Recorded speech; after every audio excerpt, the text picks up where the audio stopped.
Okay, well, thank you very much, everybody, for joining us this afternoon. It's my privilege to introduce to you Dr. Randall Fegley, who's going to be talking about Sudan. Dr. Fegley is an associate professor of history at Penn State Berks, and he was named the executive director at the Sudan Studies Association during its 32nd annual conference in 2013. And this followed the completion of his 2-year term as the SSA president. And in this role, Dr. Fegley will be overseeing the organization's transition to new generation of officers and board members. So thank you again, Dr. Fegley. It's always a pleasure to have you present to the World Affairs Council. Please take it away. Okay, thank you. Can everyone hear me okay? Okay, I want to thank Mike Sutton for all of his patience, and also Warren for being the go-between. I think I've known Warren as long as I've known the World Affairs Council. And in addition to what Warren noted, in many ways, my interest in Sudan was sparked particularly by my living in Sudan for 4 years between 1980 and 1984, when I taught in a girls' secondary school in the north of the country, the very area that I'll be talking about today. So let me share my screen here.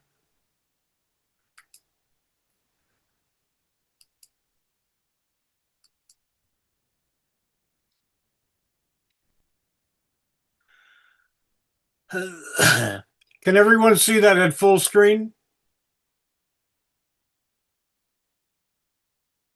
Yeah, it looks good.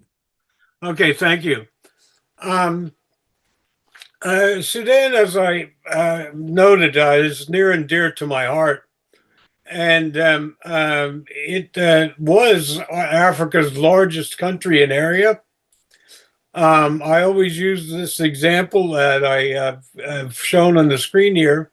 It's approximately a third the size of the United States, a little bit less than a third of the size of the United States, about everything west of the Great Divide. It was established in 1956 and comprised a very large variety of different peoples, different faiths, and in many ways competing groups, which has made it very unstable from the very beginning. In particular, the southern third of the country was more identifiably African, as opposed to Arab, which much of the North identified with. And as a result, we find that there were deep disunities between the two. And even before independence, a civil war began.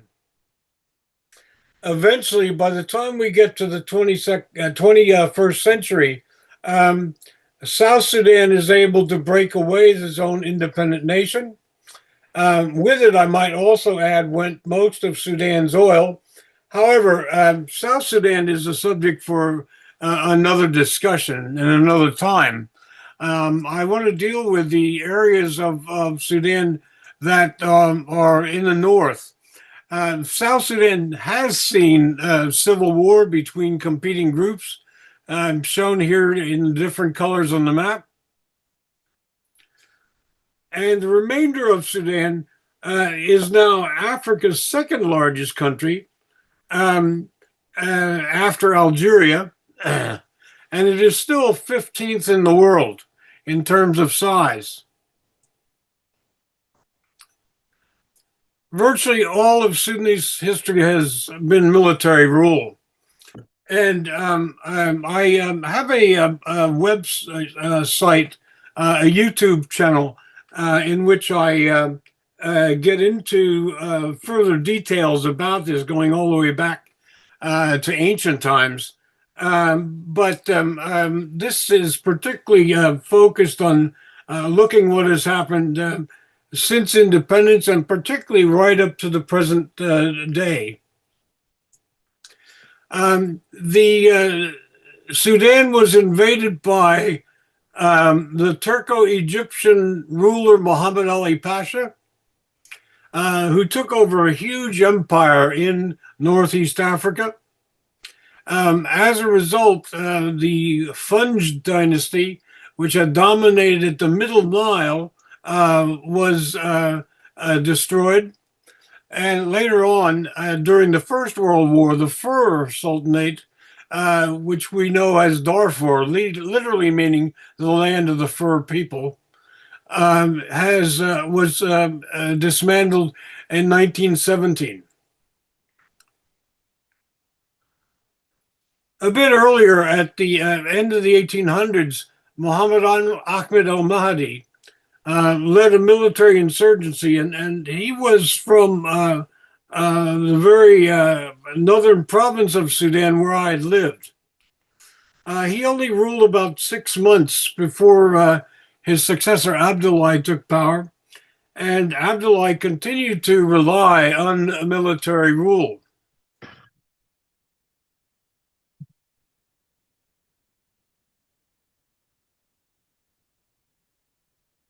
Eventually, Abdullah is defeated by the British. And again, the British used military means to control their colonial state. That was particularly true here in Sudan. Eventually, when colonial rule ended, even though Sudan did not have any external threats, military rule continued in many ways due to the need or perceived need on the parts of Sudanese governments to end insurgencies in various parts of the country. The obvious is the South Sudan, but also that was true of Darfur, Kordofan, and the east of the country. Sudan became independent January 1st, 1956. And here you can see its first prime minister, Ismail Azhari, raising the first flag. Ismail Azhari was a member of the Democratic Unionist Party, and the Unionists preferred to have close ties, maybe even union, with Egypt. His opponent was Muhammad Ahmed al-Mahjoub, who was a nationalist who wanted to see a strong national Sudan and wanted to distance Sudan from Egypt. With the South taken up with war and really out of the political picture and not participating in elections for decades, these two forces of unionists and nationalists were pretty much balanced and deadlocked. Sudan became independent, and very shortly, the world price of cotton, which was at that time Sudan's major commodity, crashed. This was as a result of the end of the wartime economic boom. And the sides in parliament could not agree.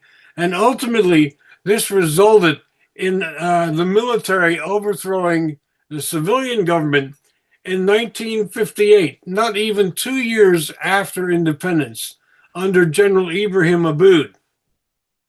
Aboud soon found out that the same divisions that plagued civilian politics also plagued the military. And as a result, he became increasingly unpopular. And in 1964, something really unique occurred, and that is he was actually overthrown by civilians. There aren't many examples in history of military rule actually being overthrown by civilians. The result was a return to parliamentary rule. And one of the major figures who emerges at this time is Sadiq al-Mahdi, who is of the nationalist party. Again, the two sides of nationalists and unionists become deadlocked. And it's so bad that at one point there were two governments, one inside Parliament and one on the front lawn. As a matter of fact, the one on the front lawn was more important. As a result, the military asked the Supreme Court to decide who should they obey. And when the decision really was unclear and the politicians did not heed it, again, military rule came in the form of Colonel Jafar Mohammed Nimeri. It's during Nimeri's time in power that I was living in Sudan. Nimeri was a political chameleon. He began as an Arab nationalist, very left-wing, very much in favor of the Soviet Union and Egypt. Later, when Egypt fell out with the Soviet Union, Nimeri quickly became pro-American. Eventually, as his popularity sagged, he also decided he'd be an Islamist. The Islamists at this time were led by Hassan al-Turabi. Turabi never actually led Sudan as a political leader, but he was an important force behind the scenes. On April Fool's Day, of all things, 1985, Nimeri is overthrown, and again civilian rule returns, including government by Sadiq al-Mahdi. Again, Parliament was in many ways deadlocked, although there's reason to believe that this time of democracy could have survived.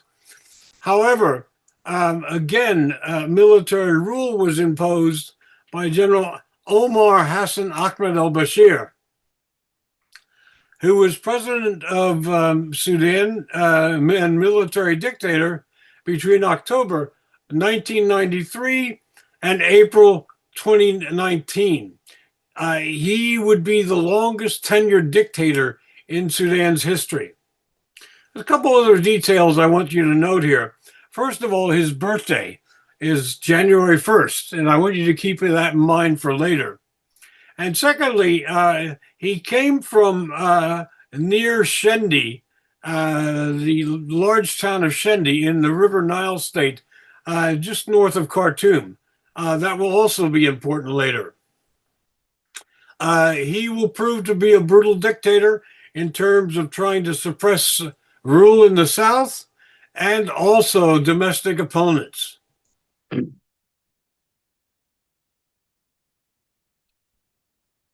As the 21st century dawns, it's very clear that the South is going to go its own way and become an independent state.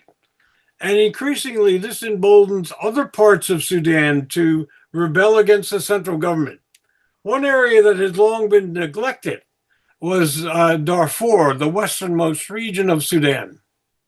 And there we see a conflict develop between the government of Sudan, its armed forces, police, National Intelligence and Security Service, Humanitarian Aid Commission, and allied Janjaweed militias, which were largely made up of Regazat Arabs or Darfur Arabs. They fought against Fur, Masalit, and Zagawa armed insurgents. The Fur, Masalit, and Zagawa are peoples who tend to identify, although they're Muslim, they tend to identify with African culture as opposed to Arab culture. And so this is often viewed as a conflict between Arabs and Africans, which leads people to think certain things that I think are inaccurate. And I'm not just talking about people here in America and Europe and so on, but other Africans. When Rwanda peacekeepers were brought to Darfur, they assumed that they'd be able to pick out Arabs and Africans by looking at them. In fact, these are peoples who are racially similar, but have very different cultural affinities. The Fur, Masalit, and Zagawa formed the Sudan Liberation Movement and the Justice and Equality Movement. Both of these, by the way, had strong Islamic tendencies. Following an April 2003 attack on El Fasher Airport, Bashir and other high-ranking Sudanese officials put together a counterinsurgency campaign. And as I note here, the core component of that campaign was attacks on Darfur's civilians. I should also mention El Fasher is the largest city in Darfur. I've paraphrased the charges, the accusations that have been put forward by the International Criminal Court. Government forces allegedly committed crimes against humanity, war crimes, and crimes of genocide, followed by systematic acts of pillage on Fur, Masalit, and Zagawa civilians. And this included murder, the extermination of thousands of civilians, the rape of thousands of women, the forcible transfer of hundreds of thousands of civilians, torture, the contamination of wells and water pumps in opposition areas, and the encouragement of others to settle on land previously inhabited by the Fur, Masalit, and Zagawa. The conflict in Darfur, or I should say hard feelings in Darfur, go back a very long time. And I can remember as I was doing my PhD work in Sudan in the 1980s, already there were problems there.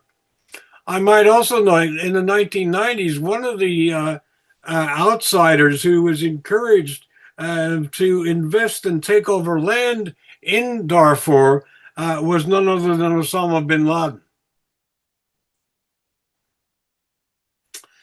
Eventually, the International Criminal Court issued an arrest warrant for Bashir for war crimes and crimes against humanity.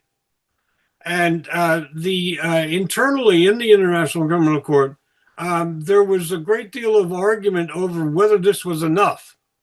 And so on the 12th of July, 2010, a second arrest warrant was issued, which included the specific intent to destroy in part the Fur, Masalit, and Zagawa ethnic groups. This literally was taken out of the Genocide Convention and constitutes the crime of genocide. And so Bashir is charged with a total of 5 counts of crimes against humanity, 2 counts of war crimes, and 3 counts of genocide. By the way, something I should note is that the International Criminal Court does not try countries.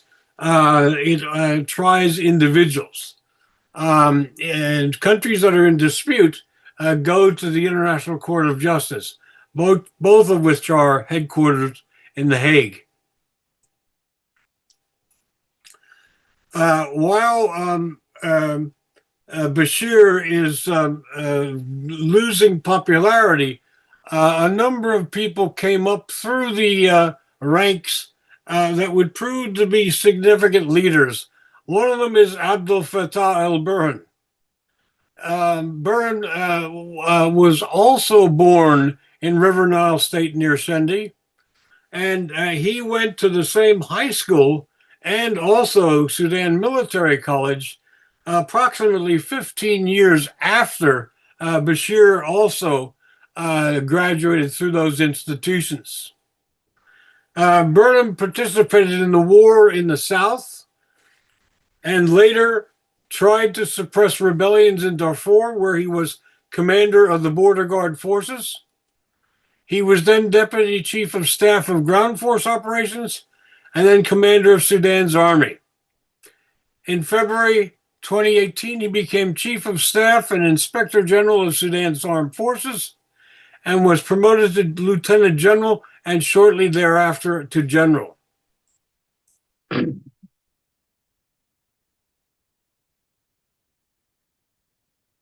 Another figure who came up through the ranks as well was Mohammed Hamdan Daglo, known also by the nickname Hamadi. He was a Darfur Arab. And unlike Bashir and Burnham, who had formal military education and years of high level administrative experience, Dagalo only had a third grade education. He was active in Janjaweed operations in Darfur for 12 years, and ultimately becoming their leader. He was very loyal to Bashir, and as a result, gained considerable wealth, millions literally. His company is involved in transportation, mining, particularly gold mining, and metal industries that cross the border with Chad, where he is kin and where he frequently goes back and forth. Here he's shown on parade with Bashir, but after decades of cooperating with Bashir, he also helped to topple him. As we'll see, he is responsible for a number of massacres, and his troops eventually will go on to become mercenaries for the Saudis and Emiratis in the war against the Houthis in Yemen. Many regard him as a natural-born killer.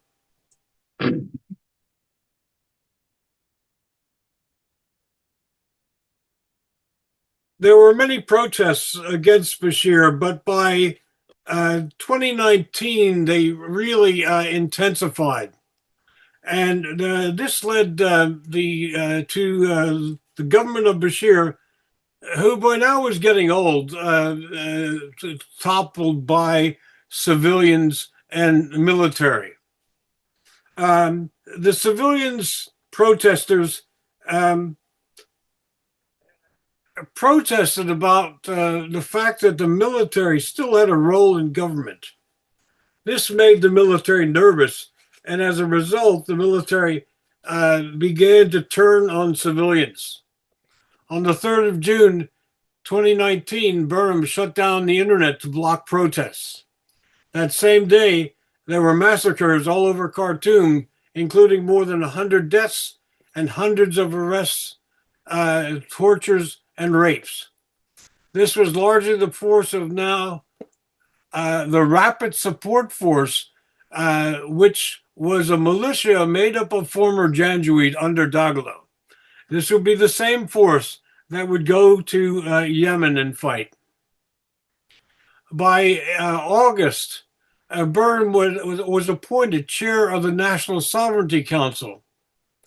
After September, the civilian forces of freedom of change held indirect political power during a 39-month transition to democracy, in which there would be government shared between civilians and the military. The prime minister was Abdullah Hamdok.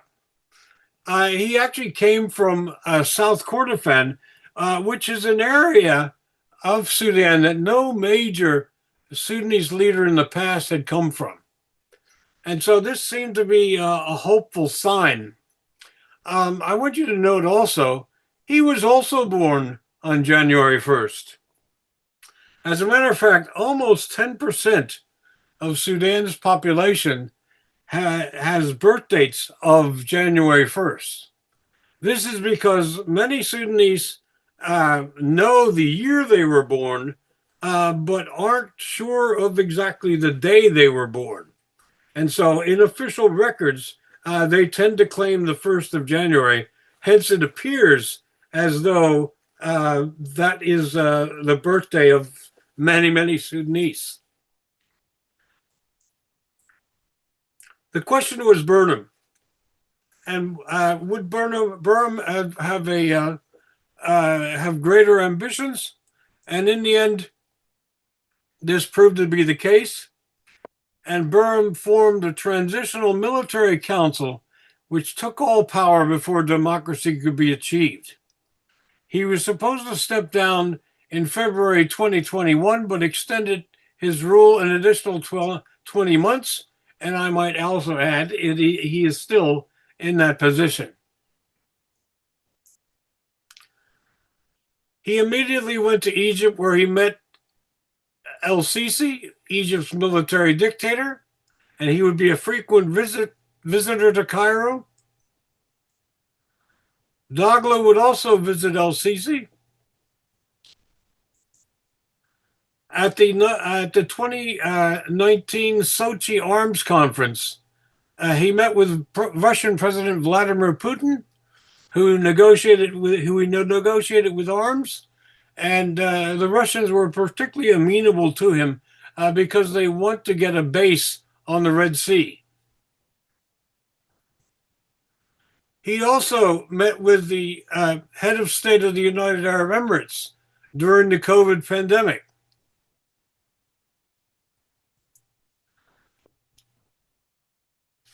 Burm was responsible for Sudan joining the Abraham Accords, which recognized Israel, and he would visit Tel Aviv, as you can see in this particular photo.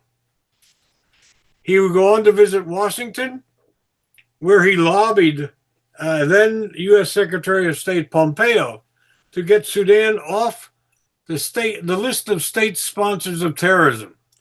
This actually worked. Sudan was taken off the list, and this policy continued under Biden and ever since. Both Burm and Daglo met with Saudi Crown Prince Mohammed bin Salman, who is the real force behind power in Saudi Arabia. And he hired Sudanese militias for the war in Yemen. Daglo particularly became close to the rulers of the United Arab Emirates. Meanwhile, the case against Bashir at the International Criminal Court continued. The court protested the non-compliance of certain member states, in particular Jordan, who is a member of the International Criminal Court, but who did not arrest Bashir when he was on Jordanian soil in March 2017 for an Arab League summit. Similarly, another party to the International Criminal Court's Rome Statute is Uganda. And the Ugandans did not arrest Bashir when he visited there in January 2018. These requests for explanations went unanswered. The International Criminal Court continued to press the government of Sudan to arrest Bashir and transfer him to the International Criminal Court.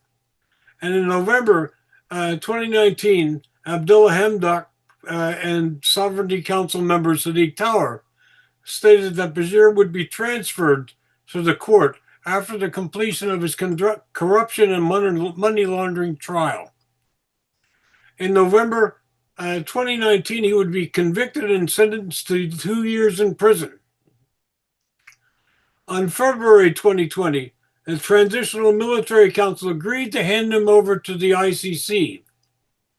However, a trial regarding his role in the coup which brought him to power began in July 2020. By this time, Bashir was now 80 years old and quite frail. International Criminal Court delegation visited Sudan in October 2020 to discuss Bashir's indictment, and the government agreed to set up a special court to try him. However, Sudan has been in a state of chaos and civil war ever since. A number of other figures are also wanted by the court, including Sheikh Musa Hilal Abdullah Nassim, one of the leaders of a Janjaweed militia, who is charged but still at liberty in Sudan, and Ahmed Mohammed Haroun, a militia leader from North Kordofan, who had been governor of North Kordofan and was arrested in 2019, but now is at large again. The one person who is in custody and on trial in The Hague is Ali Kushab, who was a fairly minor leader of the Janjaweed militias, and has been in The Hague under trial since the 24th of May, 2021. The record of international courts has been mixed. On one hand, international courts were responsible for bringing Slobodan Milosevic to trial, even though he died before the proceedings were completed. The former president of Liberia, Charles Taylor, was convicted and is currently serving a life sentence in a prison in Britain. Hundreds of Yugoslav and Rwandan genocidaires were also arrested and convicted. And so there have been some gains. However, there have also been very noticeable failures and limitations of the court. The court does not have its own police force, its own prisons, and its own enforcement procedures, and needs to depend on members of the international community stepping up. One notable failure has been that of Joseph Kony, the leader of the Lord's Resistance Army, a Ugandan rebel leader whose fighting spread from northern Uganda into South Sudan. Excuse me. And eventually he moved across South Sudan and has been able to hole up in a very remote area where South Sudan, the Democratic Republic of the Congo, and the Central African Republic meet. His indictment has been outstanding for more than 20 years. He is accused of mass murder and the kidnapping of over 30,000 children who were forced to become child soldiers. Several other figures are also under indictment by the court, but unlikely to ever get to trial. Among them are Vladimir Putin for war crimes in the Ukraine, and former Syrian President Bashar al-Assad for crimes against humanity in the course of the repression of his regime before he was overthrown. He's currently living in Russia under Putin's protection.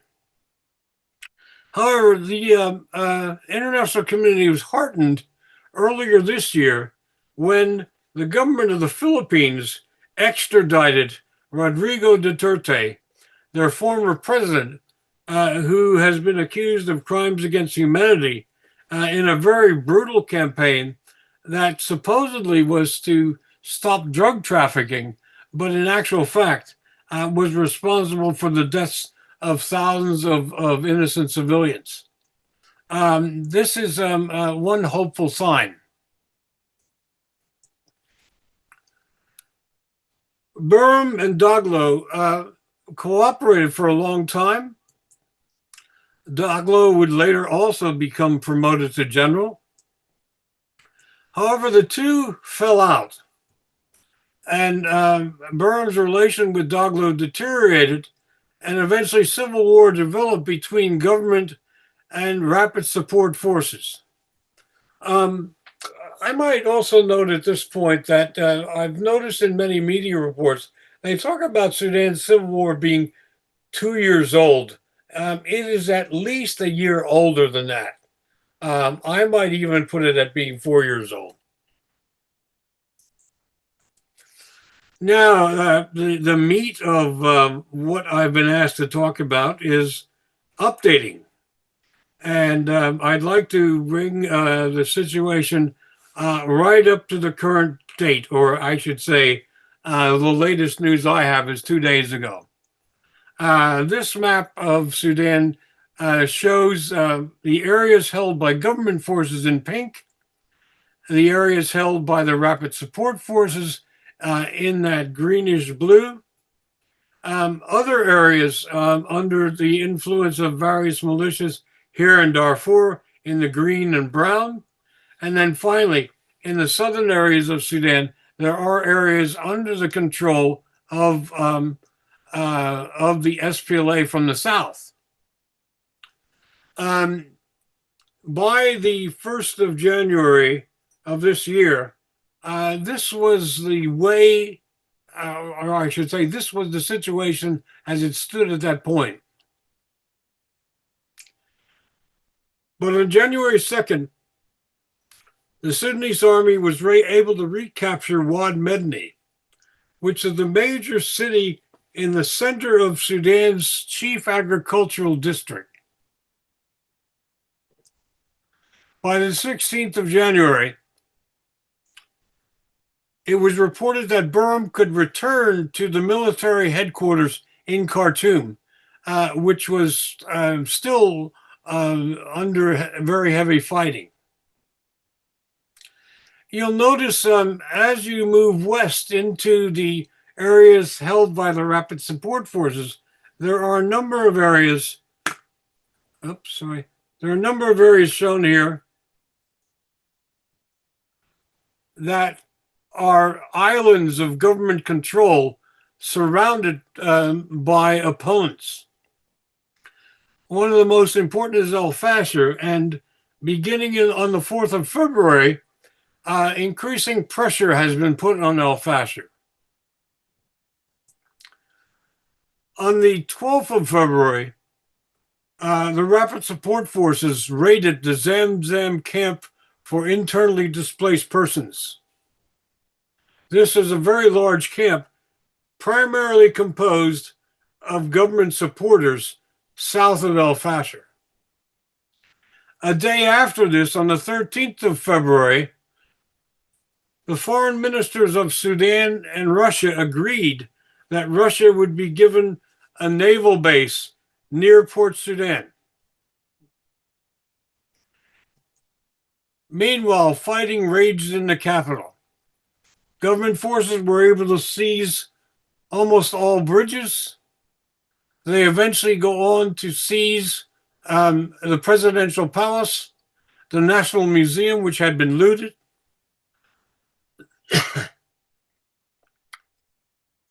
And finally, on the 29th of April, they seized Khartoum International Airport. It was reported 2 days ago that the government has control of the whole of not just Khartoum and the city of Khartoum, but the whole of Khartoum province. However, while this is going on, increased pressure has been put on El Fasher, and the Zamzam IDP camp was overrun by the Rapid Support Forces. Something surprising then happened, and that is the Rapid Support Forces engaged in drone attacks on Port Sudan throughout the whole of May of this year. As a matter of fact, they're still going on. They first destroyed the entire electricity system, and they also now have destroyed the water system. These drones probably were furnished by the United Arab Emirates, which the government of Sudan has broken off relations with. And so, as things stand, it sounds like the government of Sudan has support from Egypt and Saudi Arabia, whereas the Rapid Support Forces have support from the United Arab Emirates.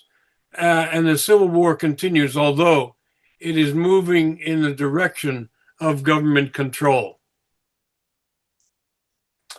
If we look at how Sudan has been governed since independence, we find that overwhelmingly it has been ruled by military dictatorships. As a matter of fact, 58 years they have been ruled by military dictatorships, and only 12 years of democratic rule. Next year, on the 1st of January, Sudan celebrates its 70th anniversary. But really, there's little to celebrate.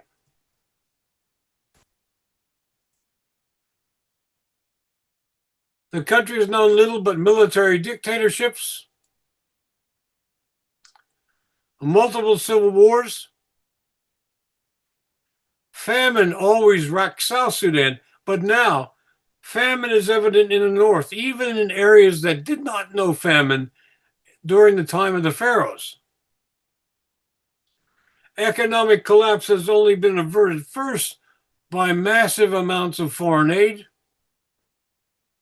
and now by Sudan, in many ways, mortgaging its future by giving up powerful resources and positions to countries such as Saudi Arabia and Russia. The photo you see here is now famous. It's a really the iconic photo of this conflict, showing a woman protesting in 2019. However, the chances for democracy, indeed, the hope for any decent future, is very, very doubtful at this point.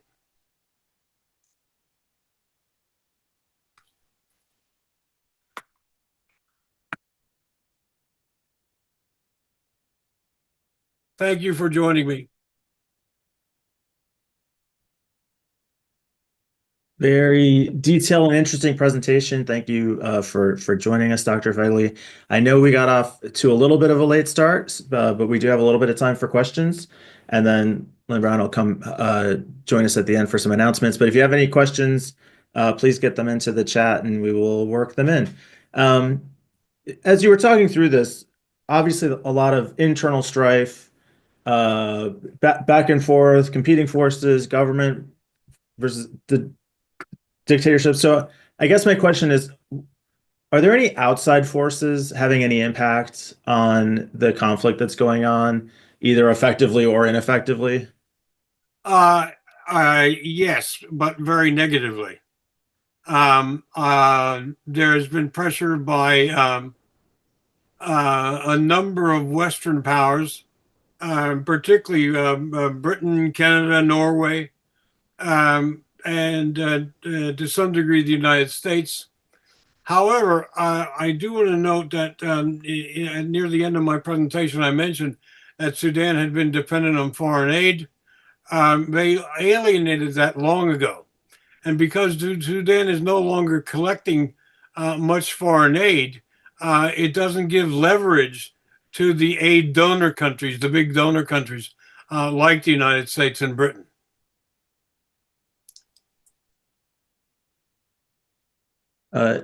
I'm trying to clarify so Randy asks in the chat, what can you say about U.S. deporting people to South Sudan, even some who are not Sudanese from Burma and Vietnam? And I was trying to figure if that's related to the 8 that were deported, I think today. Yeah, that is going to South Sudan rather than Sudan.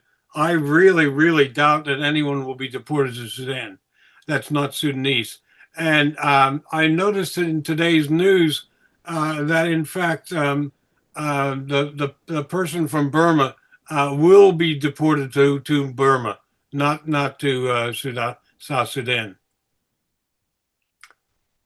Have obviously deportations are going on. Have the changes in U.S. immigration policy had impact on immigration and asylum policies within Sudan?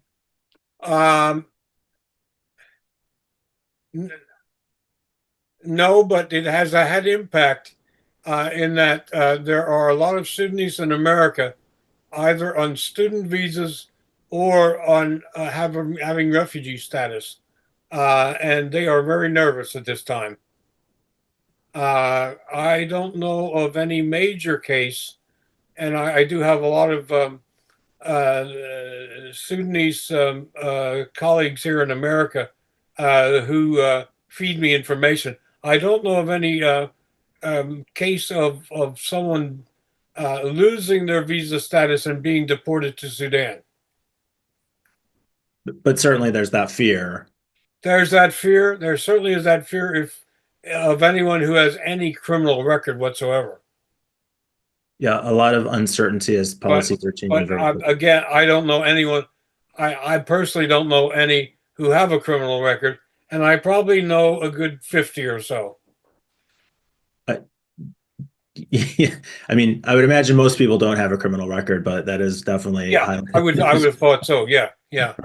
But I think, Um, but if you're Sudanese, and I would think at this point, if you're a Sudanese national and have refugee status, you better even worry about expired parking tickets. oh, for sure. I mean, any excuse at this point, or I mean, even just the uncertainty of it. Who knows how far it'll go.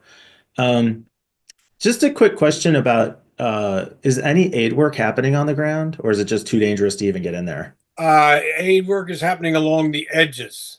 In other words, being more or less smuggled in from Chad, even surprisingly from Ethiopia.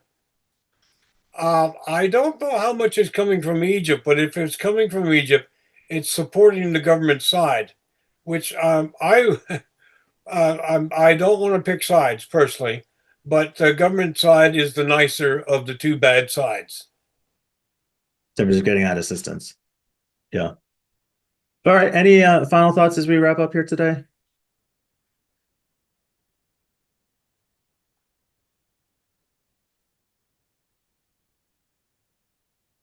All right. Well, Dr. Fegley, thanks for joining us today. Sorry to Thank the you. audience for the late start. Yeah, and yeah, I know it was long, but I do like to cover everything. Very detailed, very informative. So let's bring Lynn Brown back on for some announcements to close us out for the day. Okay, I'm here. Can you hear me? We can hear you, and in continuing with our technical problems, we know you've also had trouble with your video, so we're also going to tolerate that. Okay, so a special presentation coming up on June 18th. We are having Ryan C. Berg, who is the director of the Americans Program and head of the Future of the Venezuela Initiative at the Center for Strategic and International Studies. His topic will be, is there a new America's First policy? He spoke recently at the Rochester World Affairs Council, and they gave him glowing reviews for his presentations. Dr. Berg is focused broadly on U.S. Latin American relations. He contends that the new administration will move from an America First foreign policy to America's plural first, focusing more and more on Latin America due to the fact that its agenda intersects with the region as so much. Dr. Berg will focus on these often ignored regions of Latin America and the reasons for this enhanced U.S. interest. More importantly, he will attempt to share how this revived interest will be interpreted by our friends to the South. So we look forward to seeing folks on June 18th at noon for a webinar featuring Dr. Berg. Thanks. All right. Thanks to everybody for joining. We're going to wrap it up there. Keep an eye out for emails from the council on upcoming future events. I know we've got some stuff scheduled, even a late ad for June. So we will see you again soon. Thanks for joining.